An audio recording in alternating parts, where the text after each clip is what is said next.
ইয়া রাসূলুল্লাহ, কিয়ামতের জন্য আমার কোনো কিছু আমল নাই, কিয়ামতের জন্য আমার কোনো নেকি নাই, কিয়ামতের জন্য আমি কিছু প্রস্তুত গ্রহণ করে রাখতে পারি না ইয়া রাসূলুল্লাহ।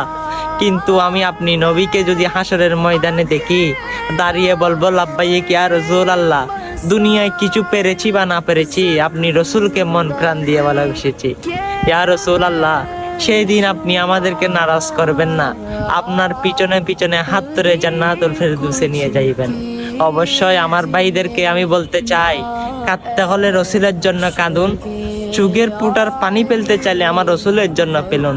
ইনশাল্লাহ দেখবেন এই পানি কঠিন হাসরের জনস্রোত হয়ে আপনাকে জান্নাতের মধ্যে ঢুকিয়ে দিবে।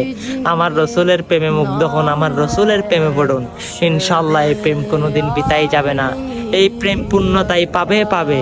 আর আমার প্রিয় নবীজিকে মন প্রাণ থেকে দিল থেকে বেশি ভালোবাসতে হবে। আর যারা যারা আমার রসুলের সম্মান শুনতে পছন্দ করেন, তারাই ভিডিওটা শেয়ার দিয়ে অন্য ও আমার নবীর উম্মতের কাছে আপনি ভিডিওটা পাঠিয়ে দিবেন। আমিন।